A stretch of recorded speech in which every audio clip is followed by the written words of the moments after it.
Thank you so much, guys, for being here tonight. I'm excited to talk about this topic of finding calm in the storm that we have to live in today. It's kind of crazy times, kind of unprecedented what we're going through. And I don't know about you, but I felt a lot more stress and anxiety at work. And I wanted to do something like this because I know I've struggled with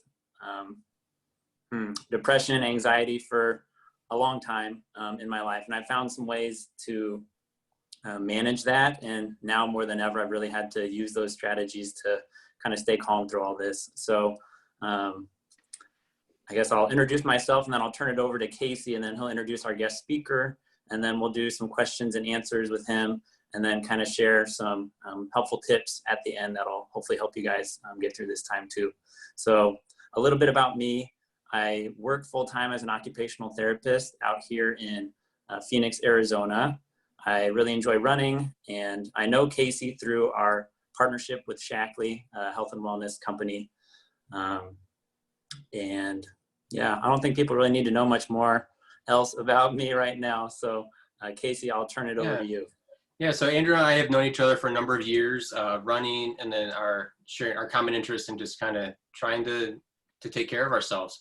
And then like Andrew, I've also had a history of trying to figure out depression and anxiety things for myself. I feel like sometimes it's a roller coaster where I have it managed, and then other times it feels like it's spinning out of control and I need help. And so that is actually how I know Dan, our guest tonight.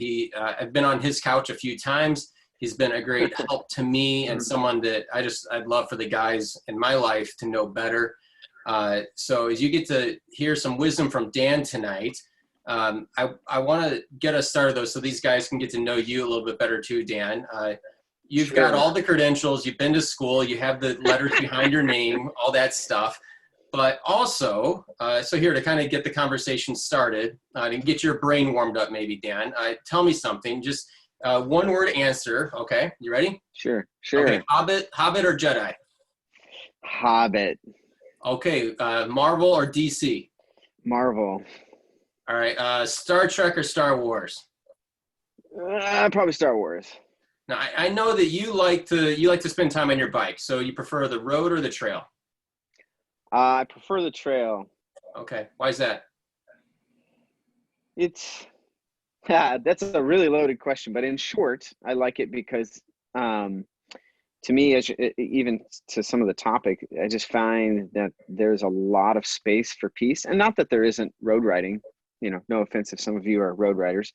I do that too, but I enjoy the solidarity of usually when you ride trail, you can primarily kind of ride alone and get lost in the woods a little bit in a good way. And that's probably one of the things I like the most about it. That and the terrain is never the same. So you have to be really mindful of what you're doing, even if you're kind of just going for a fun ride, and not trying to go balls out with, pushing yourself or, hitting a PR or something on some route. You have to keep thinking and make your mind get off your problems a little bit. Exactly. Yeah. So here, a couple more questions. So if you're going on vacation, you got to choose with your whole family, because I know you got some kids, or just your wife. You get one vacation this year. Who are you doing it with? At this point, I would say my wife, because that's a needed kind of vacation. We haven't had one of those in a while. And how long have you been married? How many kids? We've been married almost 17 years. I had to think about it because I was like, is it 18 or 17? So almost 17 years. We have 3 kids. Gonna be 13-year-old in May, gonna be 10 in about a week and a half, and a 6-year-old going on 18 with the sass factor. Yeah, so if you went on Oprah Winfrey and you said, we've been married 17 years, you'd probably get applause for that. Because that's right. Because I didn't have to whip out my phone. So maybe something last warm-up question: is social distancing a blessing or a curse? I think it's in the perspective. What do you mean?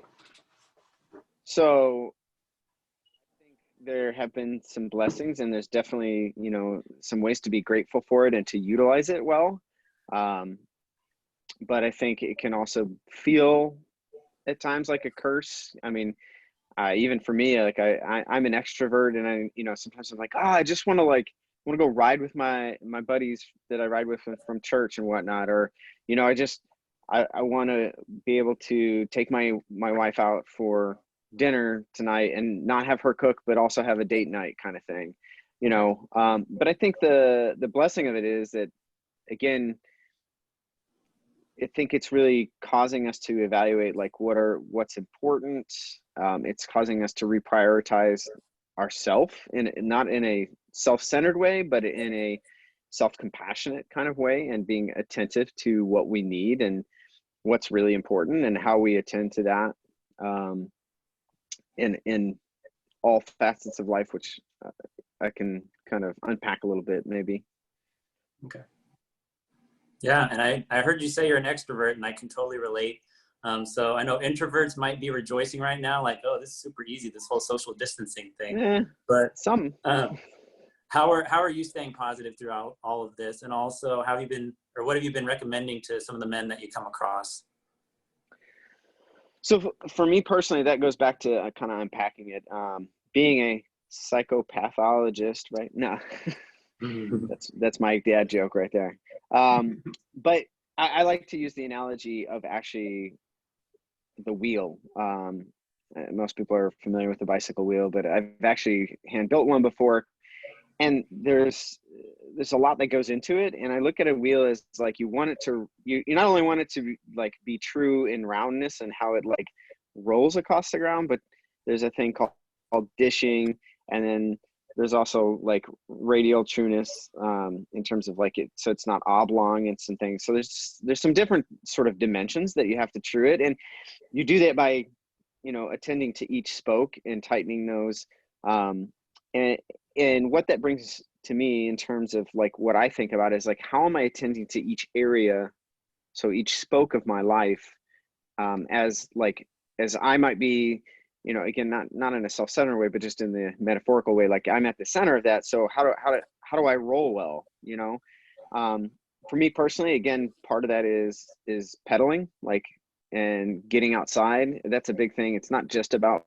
biking, but it's also, to me, I always say sometimes, like, I'm a plant. I need, I need some sunlight, which is very true. We do. We just, in general, especially in these northern states, we actually need more sunlight and vitamin D than we realize.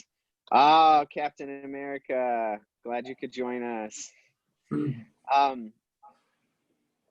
there's the major areas really is trying to attend to those, what I call sort of the basics. They seem basic, but again, it goes back to like, when we think about health and wellness, sometimes, everybody knows that, like, oh yeah, I need to eat better and exercise more to lose weight. But then, like, when it comes to the practical application of that, people forget to do it, or they don't prioritize it. And that's, again, something that's important to me, is making sure I'm getting physical exercise, being physical, making sure that I'm attending to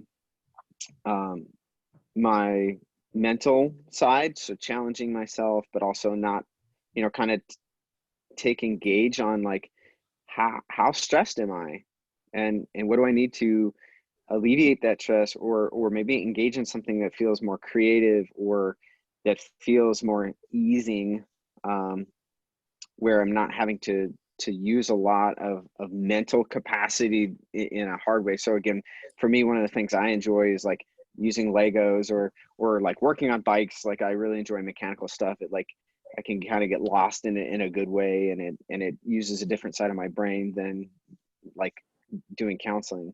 And I get to use my hands. I think, go ahead.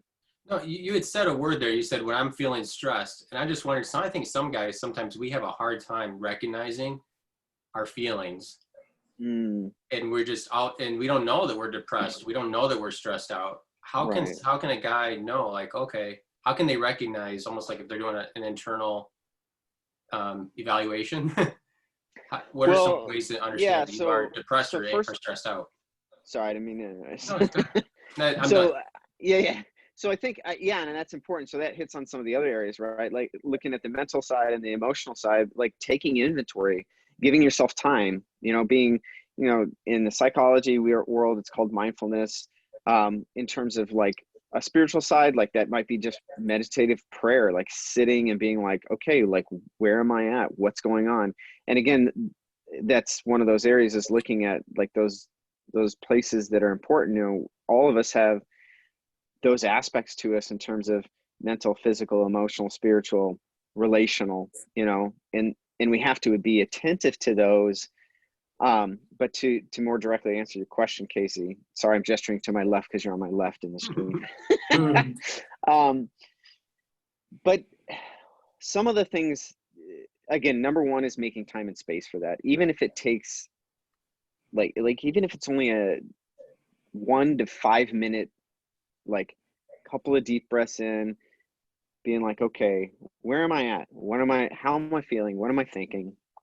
For me, I found an app through one of my favorite authors, John Eldredge. They have an app. It's through Ransom Heart Ministries. Sorry, John Eldredge is the author, but they have a ministry called Ransom Heart Ministries. But anyways, it's called the 1 minute pause.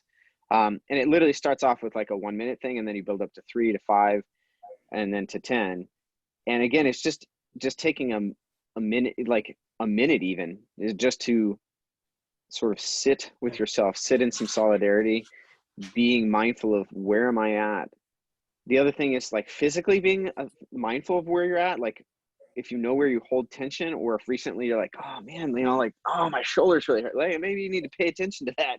Be like, oh, okay, so what is it telling me? Like those aches and pains sometimes are things where we're tensing and we don't even realize it. So again, trying to be mindful and even structured sometimes in a work day, to like set a little timer on your, or like a buzzer or something, some sort of reminder on your phone to say, hey, you need to like take a moment, like back away from whatever you're doing, even if you're in the middle of like a conference call or something, like just taking a minute, muting yourself, maybe even killing your video for a second, you know, oh, I lost speed. You know, but even just to do that, to be like, okay, where am I at? How am I feeling in this, whether it's at work? I think the other thing that can be important right now too, I don't know how many of you guys are still working out of the office. Personally, I've been doing what's called telehealth or telemedicine appointments. And so I was kind of joking earlier with Andrew that, like, for me, instead of having my family at home and I'm going to work and feeling more isolated, like for me, I'm like actually having to isolate from my family in my own home so that I can do my work. But then I'm like, I don't have, and I used to not have a huge commute to begin with in our Geneva office. But even at that, it's like, I have to be mindful of like, how am I transitioning? I need to take a few minutes to transition, because if I don't have that commute, and some guys use that commute to transition, or, and maybe it's something like using music. I find that personally helpful, like playing some music that I enjoy that isn't like all amped up, but rather just sort of can give me a chance to think or engage a little bit differently and help me shift gears mentally, even emotionally. So you're kind of saying that usually some guys might have a 5-minute commute, but now you have a 10-second commute. Yeah, not even, you know what I mean? Like I'm sitting in my bedroom even, you know, so it's like, yeah, but making some space for that, and again, in a healthy way, so that you can sort of prep and decompress. Yeah. Does that make sense? Yeah, it does. Yeah, for sure. Yeah, go ahead, Andrew.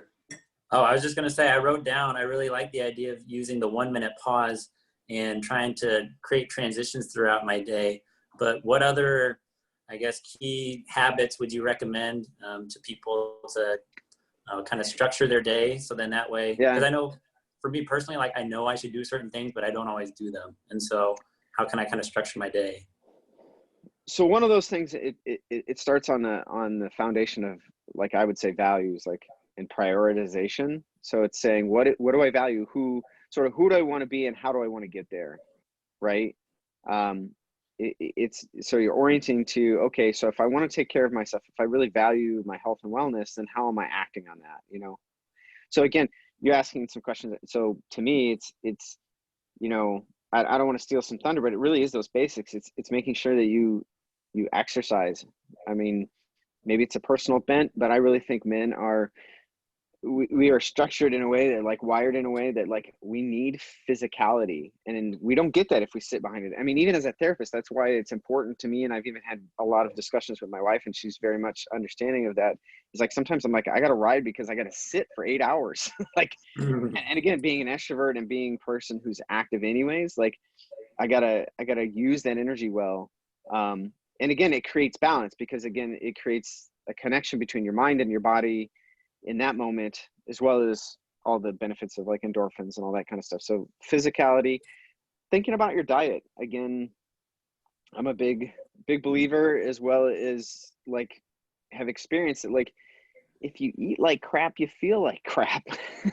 You know, even if in the moment you're like, oh yeah, this, you know, this bacon cheeseburger thing tastes so good, but then later you're like, oh, I don't feel so great. You know, it just, it's really true. And it's not that you can't enjoy some indulgences here and there, but I think being mindful of like, you know, am I doing a good job even of like how much water I drink, and how much caffeine I'm taking in, how much soda you know, and sugar kind of things that I'm doing. And again, it's not about perfection, it's about progress. It's about sort of the practice of being thoughtful about that, being intentional, being purposeful with that. Same thing relationally, like trying to think through like, how am I doing a good job of interacting with people that I enjoy, that sort of help to fill me up, even if I'm giving, you know, that, and perhaps that's some of it. Maybe you do a lot of getting, or maybe you do a lot of giving. So you got to be mindful of like, what do you need? And being mindful of like, yeah, are you extroverted, are you introverted? For me, again, being a therapist is kind of a good job, because I gain energy typically from working with people. Not that I don't feel some exhaustion at the end of an 8-hour day, but there's a difference to how like someone who might be more introverted would experience that. They could feel really, really drained. And so what they need to do is make sure they sort of, you know, plug into something that really recharges them. And maybe that's, you know, engaging with just one particular person that they really find energetic. Maybe it's being alone for, you know, and just creating some peace and quiet, reading a book, you know, listening to music, even playing some video games, and trying to, you know, sort of let things go, recharge, because they don't have to have anybody that they have to talk to or interact with. So physically, mentally, again, I kind of noted that in terms of like, I like to read. I think reading's a good thing. Puzzles, that's why I also like Legos, you know, kind of challenge myself, think creatively, do something creative. I think you said the question, you said, well, who do I want to be, and how am I going to get there? Right. I thought that was a really helpful way to frame that, is it helps guys to really just figure out, okay, what are the values, the core things of who do I want to become? What kind of dad do I want to be? What kind of husband? What kind of coworker, boss do I want to be? And how am I going to get there? And it might be lifting weights, going for a walk, hitting the golf course, fishing, hiking. You know, it can be any. Yeah, and that's the thing is, again, some of it comes back to sort of the self-inventory pieces of like, what do I enjoy? What is it that like, what are those things that I find that fill me up, and how do I help incorporate those, and how do I help express those to people around me? You know, like, again, I might go on a 2-hour bike ride, but maybe, like you said, you mentioned like maybe you need to go fishing for an hour or two. But again, the other thing about that, to your question, Andrew, and again, I'm gesturing because you're on my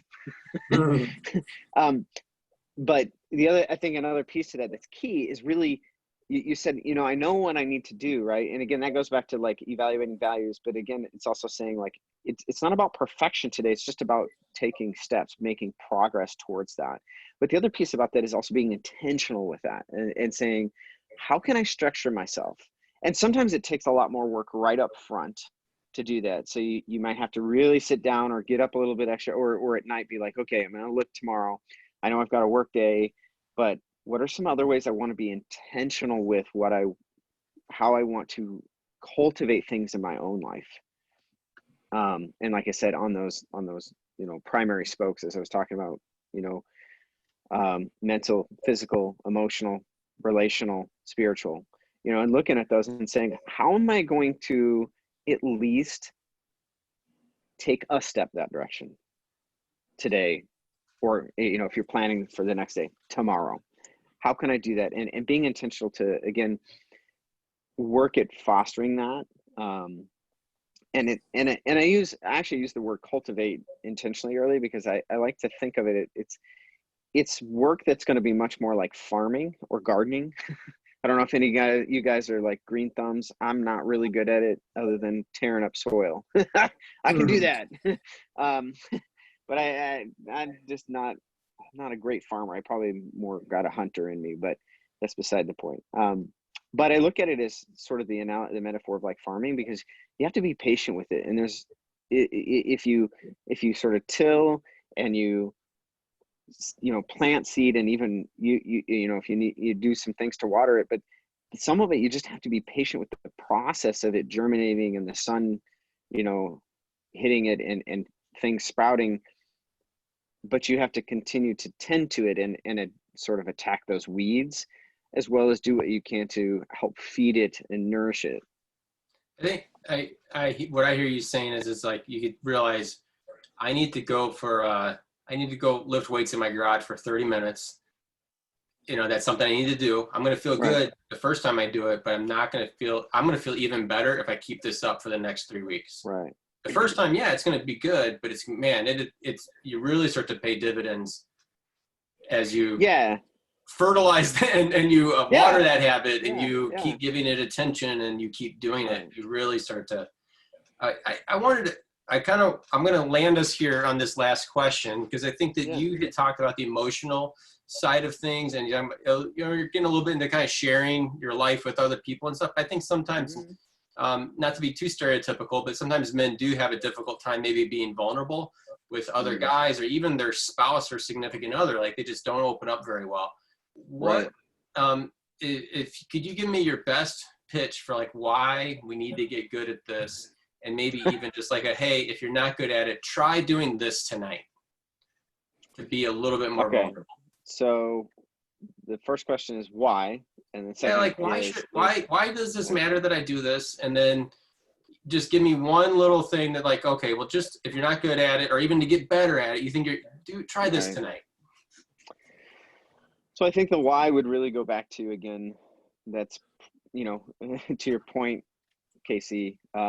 I've seen a lot of men, and you know, they might be great in a lot of ways, but that is a common thematic area that many men struggle with. And so it's really an atrophied piece of who they are, as well as just in our man culture, you know, the masculinity that's expressed sociologically, that, you know, that doesn't really get fostered a whole lot. Now, granted, I think it's progressed a little bit, but sometimes it also has progressed in a way that I don't find very tasteful, even for myself, because it tends to like being like, really, is that the kind of guy I want to be? You know, a little like too gushy for your taste.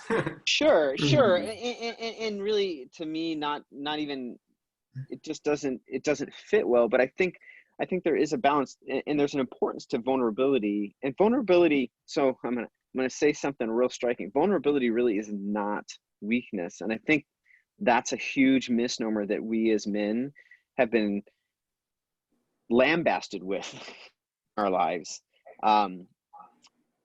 because of like sort of boy code and masculine social messages, whether that be through the media or even our own families. And some of it we're not even real conscious of. But the reason it's important is because actually vulnerability is about connectedness. It fosters intimacy.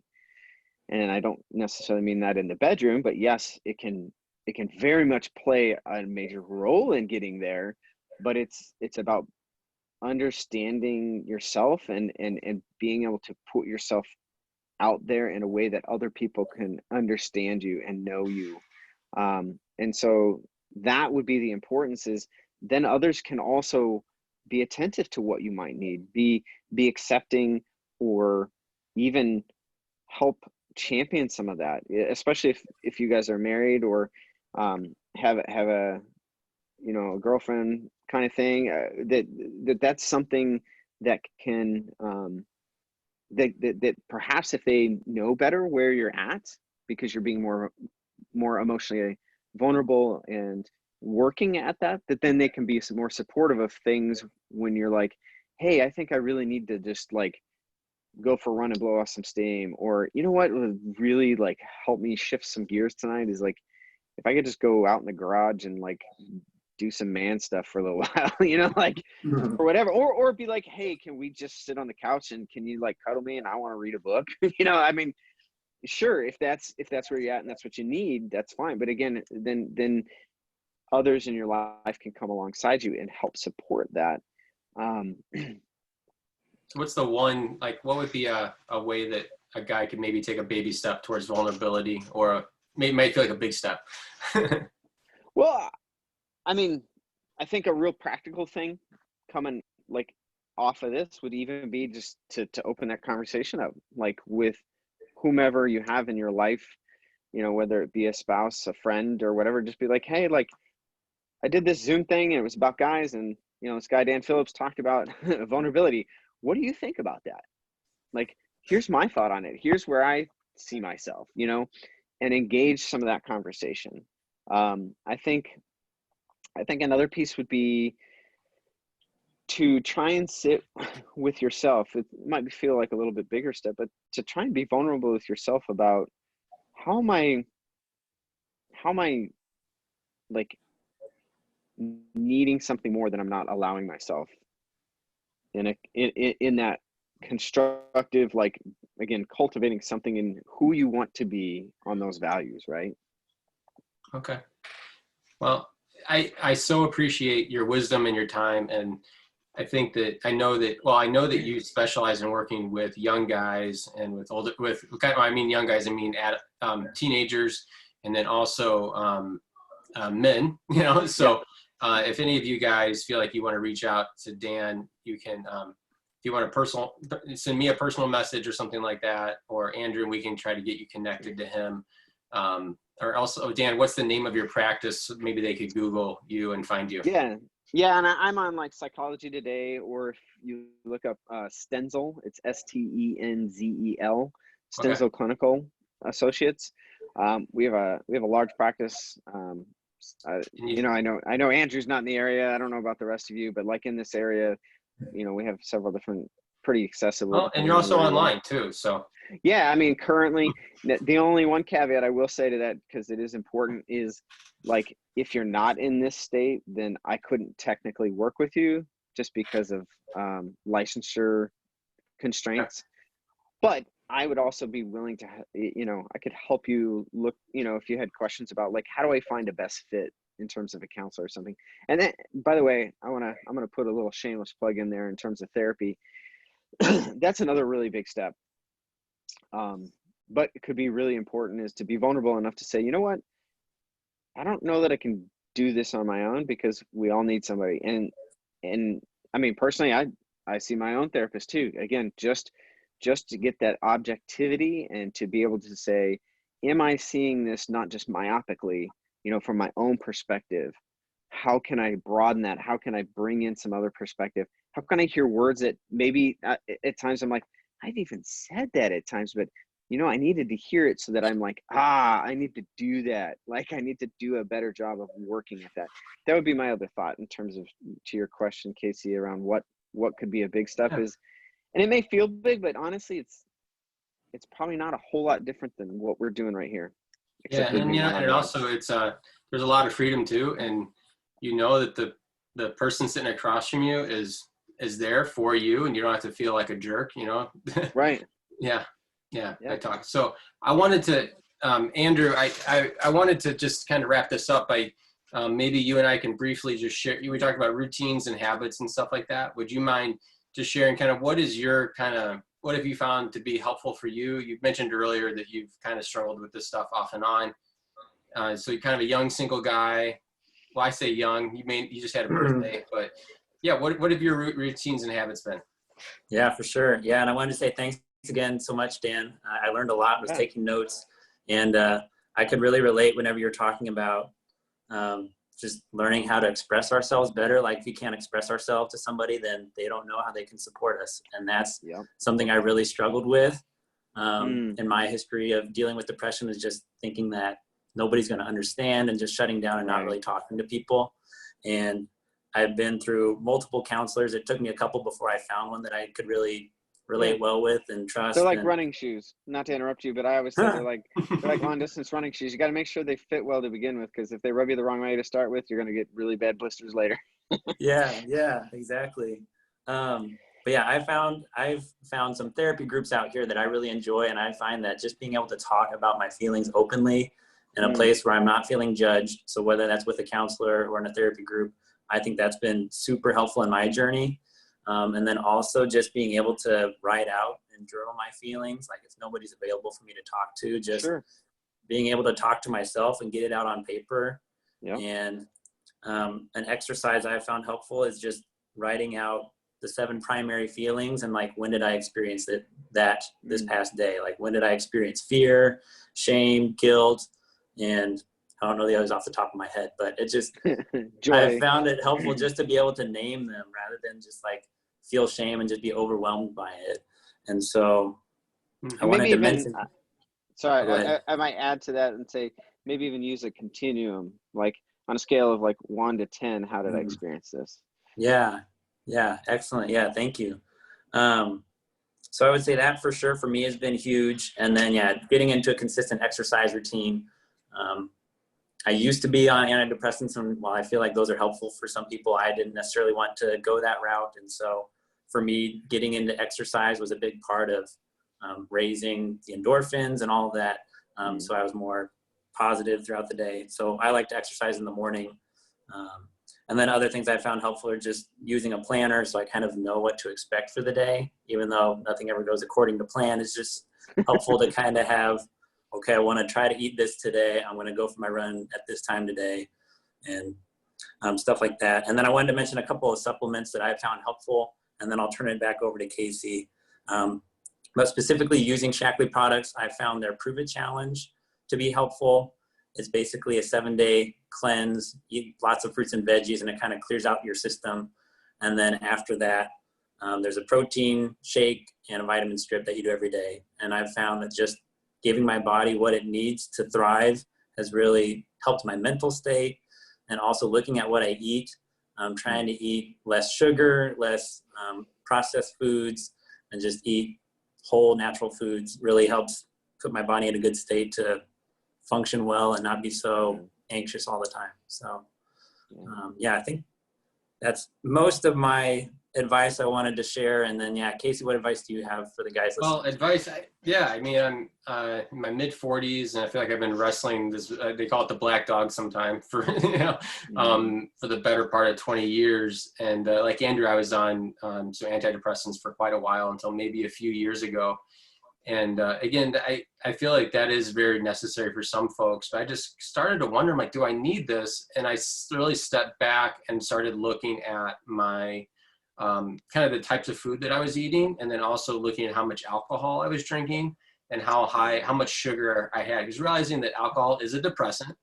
And so if I struggle with depression, maybe it's not a good idea to constantly subject my system to a depressant, and so it was just, my body was always in this kind of up and down of hormones, and giving it sugar, and then caffeine, and then alcohol, and then an antidepressant, it's just, and then I go for a 2-hour run and you get pumped full of cortisol, and so just like, and so just really trying to simplify eating well, and looking after what I was putting into my body. And then, like you, Andrew, just found a lot of power in journaling, and then finding someone to talk to. I mentioned Dan has been very instrumental in that in my life. And then in terms of kind of just realizing that even though I may be trying to eat well, not all the foods are going to have all the stuff I need in them. So I know you mentioned this, Dan, in this region of the country, I think I saw that 90% of the people who live north of Atlanta are vitamin D deficient. I can't quote the research article off the top of my head, but it sounds about right, doesn't it? But somewhere in there. Yeah, because we just don't have the same amount of sunlight as the folks who live, much further south of us. And so I just found it very helpful to have a good vitamin D supplement in my arsenal. And then also Shackley makes 2 products that I've just really appreciated. One is Stress Relief Complex. And these have been kind of shown in the lab to lower that heightened sense of that fight and flight emotion that sometimes we feel like is anxiety or overexcitement. It does bring a sense of calm. And so sometimes I'll take that before I'm about ready to give like a big presentation or going to be preaching a sermon or doing something where I'm going to feel anxious. And then also another one I found very helpful is something called Mood Lift Complex, which is just has like a, yeah, it's exactly what it sounds like. It just kind of brings the mood up at the beginning. I take that at the beginning of the day. But I found that, yeah. Well, I wanted to tag on there, Casey, because you had mentioned,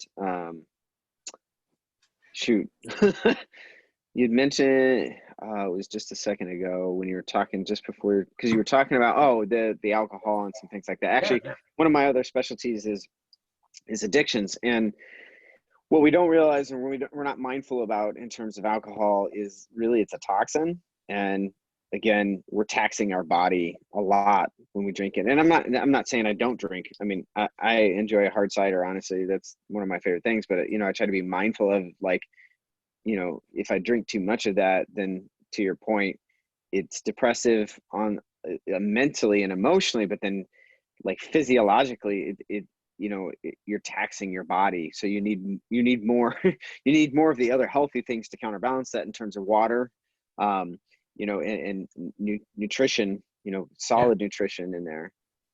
So I think that we're learning today too, as we look at all the different, we're recording this in the midst of the coronavirus pandemic, and we're just seeing that, I keep challenging people in my life to kind of lower their curve, to take themselves out of the risk factors, to look after, getting a healthy heart, getting out of the diabetic spectrum, all those, lower your likelihood of being severely affected by this or future things that could come down the line. But I want to go ahead and end things just because I want to honor the time and knowing that some of us, we have responsibilities and we already feel guilty for maybe ducking out, or whatever.